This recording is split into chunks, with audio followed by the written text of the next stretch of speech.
for leg 2 of the journey. I'm heading up to Seattle this morning. I've got a couple of days in Seattle before games 2 and 3 in Vancouver. And yeah, there's a lot going on whilst I'm there.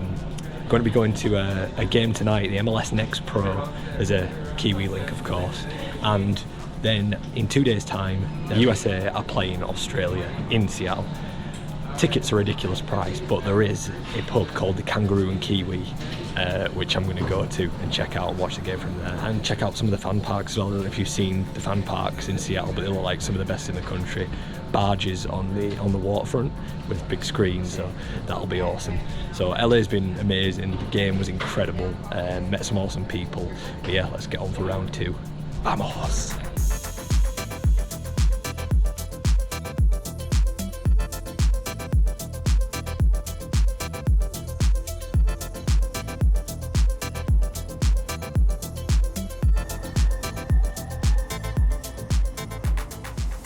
Welcome to Seattle, which is the home of Seattle Sounders, and this is a World Cup city. We're hosting games here. You see the stadium over there actually in the distance.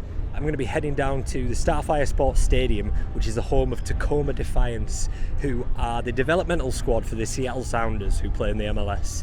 And the main reason for it is that they have a New Zealand under-20s international in the ranks in the form of Codey Phoenix, who moved from Auckland FC over here at the start of this year. I've seen online his performance has been going down really well amongst the fans, and yeah, it'll just be cool to go down, ask him some questions about his journey, and just to see if the current New Zealand international setup, obviously there's a lot of MLS connections, so it'd be interesting to know if that was a big factor in his decision coming over here.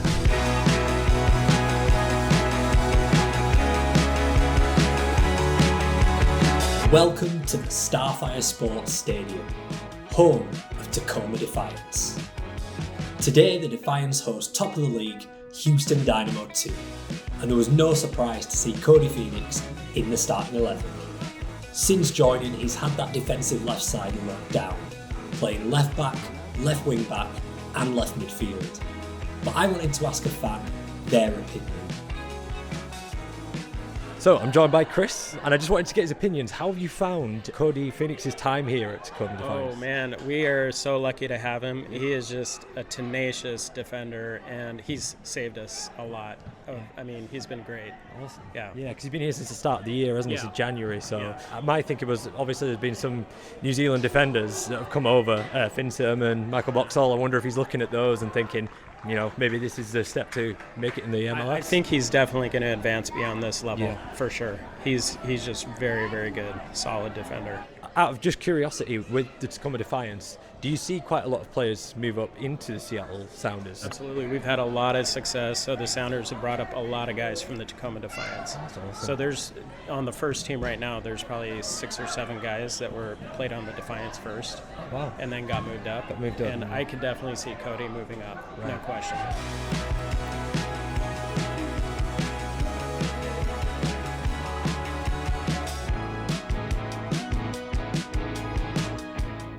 Make sure you like and subscribe for the next leg of the trip in Vancouver, where the Flying Kiwis took it to the next level.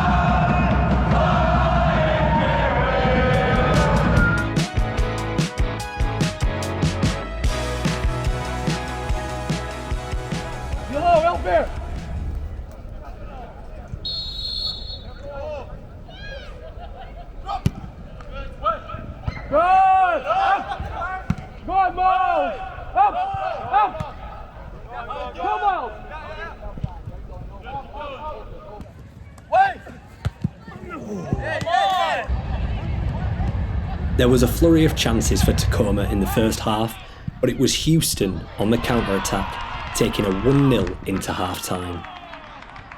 But the Defiance wasted no time at all in the second half.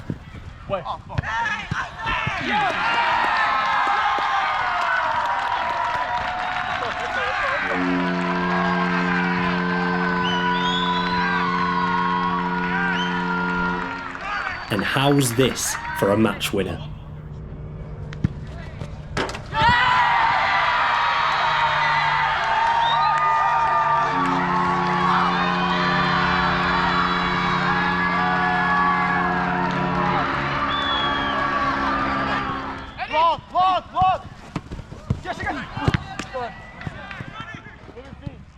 And it could have been more, but full time, 2-1, and it was time to chat to the Auckland Phoenix.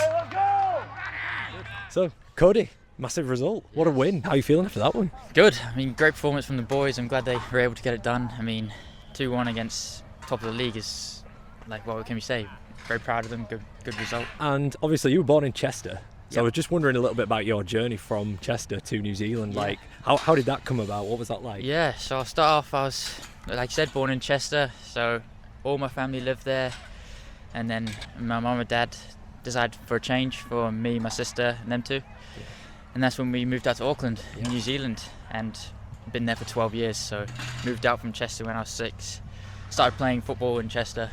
And that was when I grew to love it. Came out to New Zealand and just fell in love with it even more. Started off at the amateur clubs around New Zealand in Auckland. Recently came from Auckland FC, Yeah. which was a big move, great club, Yeah. great experience playing with those types of players. And then had this opportunity last year and couldn't turn it down. Yeah, I was going to ask about the Auckland thing, because obviously your name, Yeah. you could probably get this a lot. Like. Yeah, I was going to say, it's Yeah. a tough one down the Yeah, back. I know, exactly. And as a Phoenix fan, I'm gutted that the Phoenix didn't sign you. I know, yeah. But as an Auckland lad, I can imagine it was kind of a no-brainer for you to sign for 100%. Auckland FC. Yeah. And it must be awesome for you looking at that over there now, seeing football and how much it's grown in the city of Auckland. Yeah. 2 seasons and massive success, so you'll have loads of connections in that squad. What's it been like for you watching that back home? Oh, I've been loving it. I mean, I loved being at that club for that year, playing in the reserves. Everyone involved was amazing, and I'm not surprised that they've got so much success because it's a well-run club. Yeah. Good coaching, good players, great environment, and like I said, I loved it. And like you said as well, it's grown in Auckland. Football has grown massively for them, and I've just been keeping up with it, following it as much as I can, and it's been amazing. So you moved out here at the start of this year. Yeah. How did that move come about? Because there's quite a lot of Kiwis in the MLS. Yes. Only have to look at the game the other night, Boxall and Surman at centre-back. Are you looking at those guys and thinking, well, if those guys can make it in the MLS, this is a really good platform for you to kind of make it up to that level? I mean, definitely. I mean, with my football agency, with Football Asset Management, Surman's with them as well. Yeah. So there was a good talk there, and after the Under-20s World Cup, I had a couple of players in the squad like Troy and James Buckley who were already playing in the MLS Next, and then obviously Surman came out, Boxall was playing, and you could just see the opportunity and like the way it's growing and how people are looking at the New Zealand players a lot more. And like you said, this opportunity came up, and I was like, Finn Surman's playing, Boxall's playing, they're at the World Cup now, which is amazing to see. Yeah. So what opportunity can you turn it down? There's like players like Troy Putt out here as Yeah. well, and a lot of your players that you played with at the Under-20s. Teammates, I mean, it was going to be great to see. I think we've got Troy's Minnesota in a couple of weeks, so Ooh. it'd be nice That'll to be a see tasty one. It'd be nice to see him again. But so being able to speak to them and players like you said have that experience, and you can see, like we've been saying before, Surman, Boxall, you can see them playing against top MLS teams, top MLS clubs, and it's like, why would you want to aim for that? You moved here and the World Cup's come here as well, so you must have been like, I couldn't have timed this better. What did you make of the game the other night at the SoFi? It was something else. Wow, I loved it. You said to me when you came out about losing your voice, I was like, I was doing the same here, watching it at home. I was loving it. It's a great result, great performance. I mean, they showed real confidence in they going out World Cup, biggest stage, and proving. And one of my best mates, Tyler Binden, it was amazing to see him come and make his debut, and like shout out to him and Jenny, like what an amazing story. First mother and son combination at World Cup. I mean, I'm so proud of them. Yeah. Seeing him grow up playing and loving it. I mean, the whole squad, but to see that, it's next level. For your sort of age group now with the Under-20s that you went to the World Cup last year, you've got like players like yourself, you've got Luke Brooks-Smith, Henry Gray. So you were looking at this World Cup thinking, the next one's coming round. Does it give you like an added kind of incentive just to drive forward watching these games? 100%. I mean, like I said, I'm seeing some of my best mates out there playing. I'm going, wow, like the next one, it could be you. And exactly. Could be anyone that's close to playing or watching the games. And like you said, with the loads of professional clubs now, the eyes are there. And when you're watching it, playing in these levels, and I'm getting so much motivation just to keep going. And you've got the Olympics as well, you've got World Cup, these big tournaments, and seeing it here as well. Yeah. It's next level. I'm inspired now. I was like, oh, get my boots back on. Come on, do it. Well, listen, mate, really appreciate your time. No, I wish you all the best. Thank you and very much. yeah, Good to see you. excited for your future, man.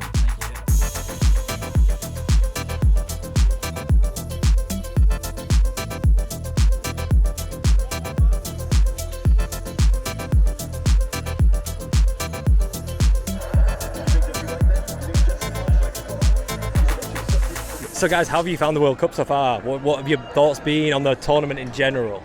To like start off, I think it was like supposed to be like very negative, but like looking at everything, it's pretty awesome. Yeah. There's like the stadiums are getting filled, even for like the much smaller games. For sure. It's pretty cool. I mean, watching it from like a Mexico fan, I love it. I love seeing all the people. I know she likes the all of the different nations coming in here, the countries, hearing all the stories, like the Scots in Boston. Yeah, for sure. That's pretty cool. Or even like down here, like the stadium, how like Lumenfield is just filled with people from Belgium and people from Egypt, so it's pretty awesome. And like the Japanese people in Texas, That's been all over my I love it. Last year in the Club World Cup, I met, and then I brought him over to our house, and he was from Japan. He was a Red Diamond, a Urawa Red Diamond fan. Yeah. And we met with him, and then once we went to Japan later in the summer, he hosted us, and he was like, hey, come over, and he took us out to go eat and everything, so it's pretty awesome.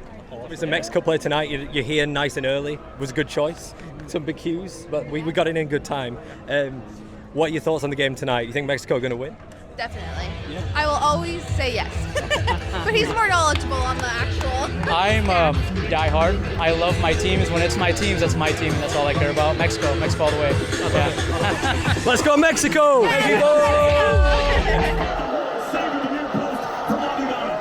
He was terrific against Switzerland and picks up right where he left off.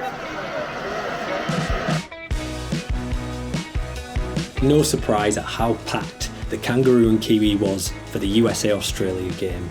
The US got the win, but a great atmosphere all round, and I bumped into some of the Flying Kiwis who ended up giving me a lift to Vancouver. Ryan, Conrad, Mike, you absolute legends. Thanks so much for watching, and I'll leave you with this.